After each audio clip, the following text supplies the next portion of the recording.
La Bella Durmiente, 1697. Charles Perrault.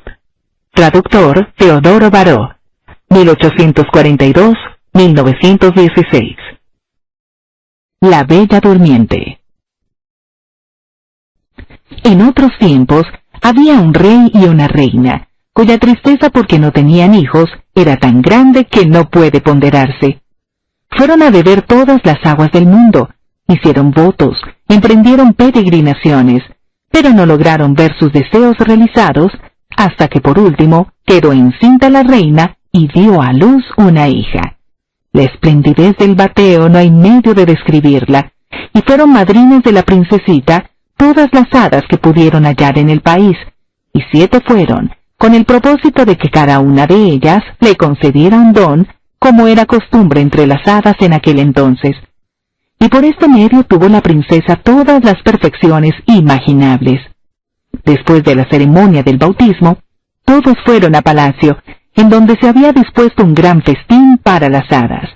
Delante de cada una se puso un magnífico cubierto, con un estuche de oro macizo, en el que había una cuchara, un tenedor y un cuchillo de oro fino, guarnecido de diamantes y rubíes. En el momento de sentarse a la mesa, vieron entrar una vieja hada que no había sido invitada, debido a que durante más de 50 años no había salido de una torre y se la creía muerta o encantada. Mandó el rey que le pusieran cubierto, pero no hubo medio darle un estuche de oro macizo como a las otras, porque solo se había ordenado construir 7 para las 7 hadas. Creyó la vieja que se la despreciaba, y gruñó entre dientes algunas amenazas. Una de las hadas jóvenes que estaba a su lado oyóla, y temiendo que concediese algún don dañino a la princesita, en cuanto se levantaron de la mesa, fue a esconderse detrás de un tapiz para hablar la última y poder reparar hasta donde le fuera posible el daño que hiciera la vieja. Comenzaron las hadas a conceder sus dones a la recién nacida. La más joven dijo que sería la mujer más hermosa del mundo. La que la siguió añadió que sería buena como un ángel. Gracias al don de la tercera, la princesita debía mostrar admirable gracia en cuanto hiciere, bailar bien, según el don de la cuarta, cantar como un ruiseñor, según el de la quinta, y tocar con extrema perfección todos los instrumentos, según el de la sexta. Llególe la vez a la vieja hada, la que dijo, temblándole la cabeza más a impulsos del despecho que de la vejez, que la princesita se heriría la mano con un huso y moriría de la herida. Este terrible don a todos estremeció y no hubo quien no llorase. Entonces fue cuando salió de detrás del tapiz la joven hada y pronunció en voz alta estas palabras: Tranquilizaros, rey y reina, vuestra hija no morirá de la herida. Verdad es que no tengo bastante poder para deshacer del todo lo que ha hecho mi compañera. La princesa se herirá la mano con un huso, pero en vez de morir, solo caerá en un tan profundo sueño que durará 100 años, al cabo de los cuales vendrá a despertarla el hijo de un rey. Deseoso el monarca de evitar la desgracia anunciada por la vieja, mandó publicar acto continuo un edicto prohibiendo hilar con huso, así como guardarlos en las casas bajo pena de la vida. Transcurrieron 15 o 16 años, y cierto día el rey y la reina fueron a una de sus posesiones de recreo, y sucedió que corriendo por el castillo, la joven princesa subió de cuarto en cuarto hasta lo alto de una torre, y se encontró en un pequeño desván, en donde había una vieja que estaba ocupada en hilar su rueca, pues no había oído hablar de la prohibición del rey de hilar con huso. «¿Qué hacéis, buena mujer?», le preguntó la princesa. «Estoy hilando, hermosa niña», le contestó la vieja, quien no conocía a la que la interrogaba. «¡Qué curioso es lo que estáis haciendo!», exclamó la princesa. «¿Cómo manejáis esto? Dádmelo, que quiero ver si sé hacer lo que vos». Como era muy vivaracha, algo aturdida, y además el decreto de las hadas así lo ordenaba, en cuanto hubo cogido el huso se hirió con él la mano y cayó sin sentido. Muy espantada la vieja comenzó a dar voces pidiendo socorro.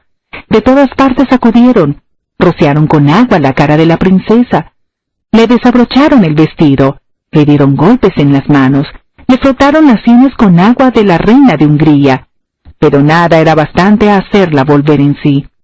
Entonces el rey, que al ruido había subido al desván, recordó la predicción de las hadas, y reflexionando que lo sucedido era inevitable, puesto que aquellas lo habían dicho, dispuso que la princesa fuera llevada a un hermoso cuarto del palacio y puesta en una cama con adornos de oro y plata. Tan hermosa estaba que cualquiera al verla hubiera creído estar viendo un ángel, pues su desmayo no la había hecho perder el vivo color de su tez. Sonrosadas tenían las mejillas y sus labios asemejaban coral. Solo tenía los ojos cerrados, pero se la oía respirar dulcemente, lo que demostraba que no estaba muerta. Mandó el rey que la dejaran dormir tranquila hasta que sonara la hora de su despertar. La buena hada que le había salvado la vida, condenándola a dormir 100 años, estaba en el reino de Pamplinga, que distaba de allí 12.000 leguas, cuando le ocurrió el accidente a la princesa. Pero bastó un momento para que de él tuviese aviso por un diminuto enano que calzaba botas, con las cuales a cada paso recorría 7 leguas. Púsose inmediatamente en marcha la hada, y al cabo de 1 hora viéronla llegar en un carro de fuego tirado por dragones. Fue el rey a ofrecerle la mano para que bajara del carro, y la hada aprobó cuanto se había hecho, y como era en extremo previsora, le dijo que cuando la princesa despertara, se encontraría muy apurada si se hallaba sola en el viejo castillo. He aquí lo que hizo. Excepción hecha del rey y la reina, tocó con su varilla a todos los que se encontraban en el castillo, ayas, damas de honor, camareras, gentiles hombres, oficiales, mayordomos, cocineros, marmitones, recaderos, guardias, suizos, pajes y lacayos. También tocó los caballos que había en las cuadras y a los palafraneros, a los enormes mastines del corral y a la diminuta Tití, perrita de la princesa, que estaba cerca de ella encima de la cama.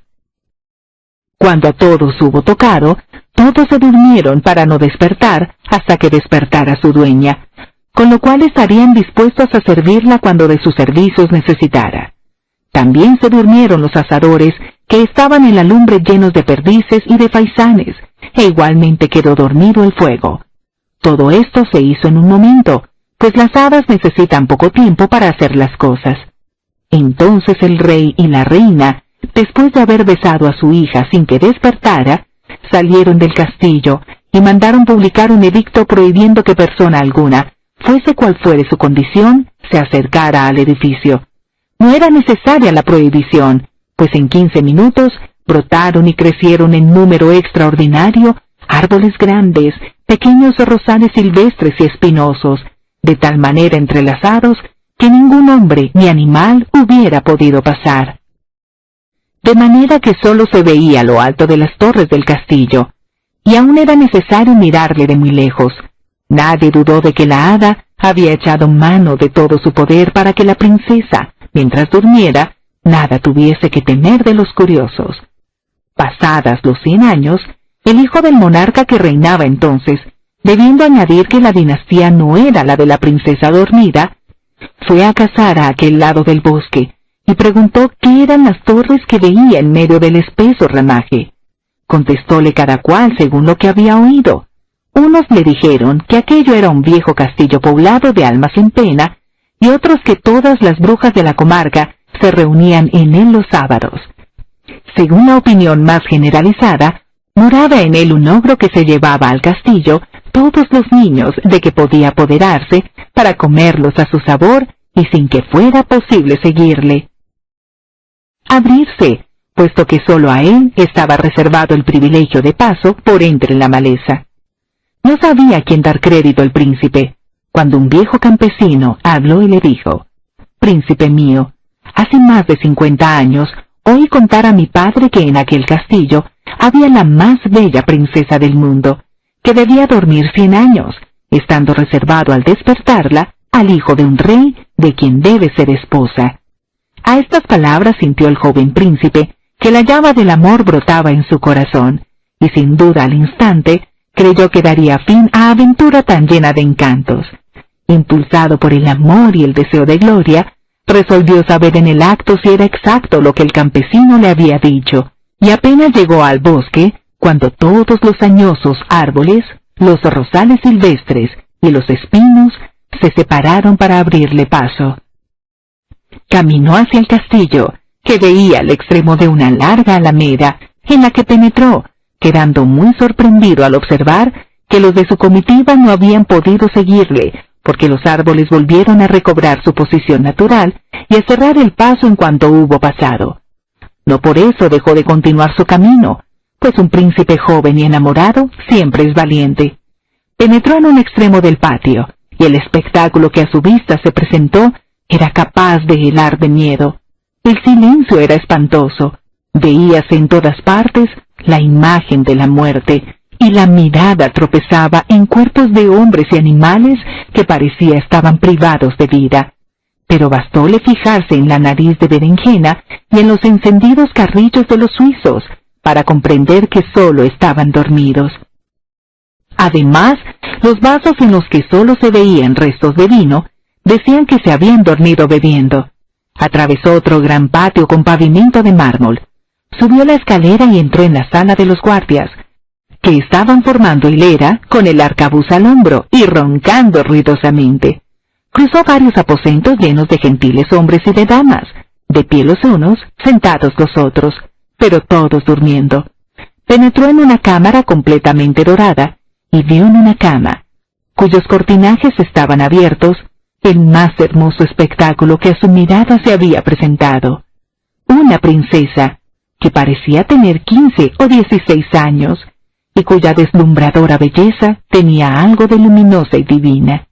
Aproximóse a ella temblando y admirándola, y se arrodilló al pie de la cama. Como había sonado la hora en que debía tener fin el encantamiento, la princesa despertó, y mirándole con tiernos ojos le dijo: «¿Sois vos, príncipe mío? ¿Cuánto os habéis hecho esperar?» Y llenaron de contento al príncipe tales palabras, y más aún la manera como fueron dichas. No sabía cómo encontrarla su alegría y agradecimiento, y la aseguró que la amaba más que a sí mismo. Mal hilvanadas salieron las palabras de los labios de ambos, pero a esto se debió que fueran más atractivas, pues poca elocuencia es señal de mucho amor. La confusión del hijo del rey era mayor que la de la princesa, cosa que no ha de sorprender, pues ella había tenido tiempo de pensar en lo que le diría, pues se supone, aunque nada de ello indique historia, que la buena hada le había procurado el placer de agradables sueños durante los 100 años que estuvo dormida. 4 horas hablaron y no se dijeron la mitad de las cosas que querían decirse. El encantamiento del palacio cesó al mismo tiempo que el de la princesa, y cada cual pensó en cumplir con sus deberes. Pero como no todos estaban enamorados, su primera sensación fue la del hambre, que sensiblemente les aguijoneaba. La dama de honor, hambrienta como las demás, se impacientó y dijo a la princesa que la comida estaba servida. El príncipe la ayudó a levantarse. Estaba vestida con mucha magnificencia, pero guardóse de decirle que su traza y tocado se parecían a los de su abuela, y que la moda del cuello que llevaba había pasado hacía mucho tiempo, pero su vestido y adornos en nada disminuían su belleza. Pasaron a un salón con espejos, y en él cenaron servidos por los gentiles hombres de la princesa. Los músicos tocaron con los violines y los oboes antiguas piezas, pero muy bonitas, por más que hiciera 100 años que nadie las tocaba, y después de haber cenado, casóle sin pérdida de tiempo el gran limosnero en la capilla del castillo. Al día siguiente, el príncipe volvió a la ciudad, en donde su padre debía estar con cuidado por su ausencia. Le dijo que Casandro se había perdido en el bosque, y había pasado la noche en la choza de un cardonero, que le había dado pan negro y queso para cenar. El rey su padre, que era muy bonachón, le creyó, pero no del todo su madre, al ver que casi todos los días iba a cazar, y que siempre tenía una excusa a mano cuando pasaba fuera 2 o 3 noches, y supuso que se trataba de amores.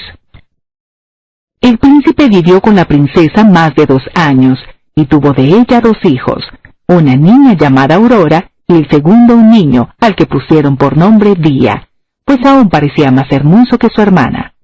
La reina hizo varias tentativas para que su hijo le revelara su secreto, pero el príncipe no se atrevió a confiárselo, porque si bien la amaba, la temía por proceder de raza de ogros, a pesar de lo cual el rey había casado con ella, porque su fortuna era grande. Además se murmuraba en la corte, pero en voz muy baja, que tenía las inclinaciones de los ogros, y que, al ver pasar los niños, con mucha dificultad, lograba contener el deseo de devorarlos. A esto se debió que el príncipe nada le dijera. Pero al cabo de 2 años murió el rey, y al subir su hijo al trono, declaró públicamente su matrimonio, y fue con gran ceremonia a buscar a la reina, su esposa, a su castillo. La recepción que le hicieron en la ciudad, que era la capital cuando se presentó en medio de sus 2 hijos, fue magnífica. Algún tiempo después el príncipe fue a guerrear contra su vecino, el emperador Cantagallos. Confió la regencia a la reina madre y le recomendó mucho a su mujer y a sus hijos. Debía guerrear todo el verano, y en cuanto estuvo fuera, la reina madre envió su nuera y sus nietos a una casa de campo que había en el bosque para poder satisfacer con mayor libertad sus horribles apetitos. Algunos días después fue a la casa de campo y por la noche dijo a su mayordomo: «Mañana quiero comerme a Aurora». «Ah, señora», exclamó el mayordomo. «Lo quiero», contestó la reina, con tono de ogra que desea devorar carne fresca, «y quiero comerla en salsa picante». El pobre hombre comprendió que no había que andarse con bromas con la ogra. Tomó un enorme cuchillo y subió al cuarto de la pequeña Aurora. Tenía entonces 4 años, y al verle, corrió hacia él saltando y riendo. Le abrazó y le pidió un caramelo. El mayordomo se puso a llorar. Se le escapó el cuchillo, y bajó al corral. Degolló un cordero y lo aderezó con una salsa tan rica que la reina le dijo que nunca había comido cosa mejor. Al mismo tiempo, el mayordomo llevó la pequeña Aurora a su mujer para ocultarla en su casa, que estaba situada a un extremo del corral. 8 días después, aquella mala reina dijo a su mayordomo: «Para cenar quiero comerme a mi nieto Día». El mayordomo no replicó porque ya tenía formado el propósito de engañarla como la otra vez. Fue en busca del niño y hallóle con un diminuto florete en la mano, ensayándose en la esgrima con un mono, a pesar de que solo tenía 3 años. Llevóle a su mujer, que le ocultó junto con Aurora, y el mayordomo sirvió a la reina madre un cabritillo muy tierno que halló sabrosísimo. Hasta entonces todo había marchado perfectamente, pero una tarde aquella perversa ogra dijo al mayordomo: «Quiero comerme a la reina aderezada en salsa picante, lo mismo que sus hijos». El buen hombre quedó aplastado no sabiendo cómo engañarla. La joven reina tenía 20 años, sin contar los 100 que había pasado durmiendo. El pobre funcionario desconfiaba de hallar en el corral una res cuyas carnes fueran semejantes a las de una princesa de tan extraña edad. El mayordomo, para salvar su vida, tomó la resolución de degollar a la reina y subió a su cuarto con la intención de realizar su propósito. Mientras subía, se excitaba a la ira y entró puñal en mano. No quiso cogerla de sorpresa y con mucho respeto le dijo cuál era la orden que le había dado la reina madre. «Cumple tu deber», contestó ella, tendiéndole el cuello. «Ejecuta la orden que te han dado y volveré a ver a mis hijos, a mis pobres hijos, a quienes amaba tanto». Desde que se los habían quitado sin decirle nada, la reina les creía muertos. «No, no, señora», exclamó el pobre mayordomo muy conmovido. «No moriréis, pero no por eso dejaréis de ver a vuestros hijos, pues los veréis en mi casa, en donde les he ocultado, y de nuevo engañaré a la reina, sirviéndola una corza en vuestro lugar».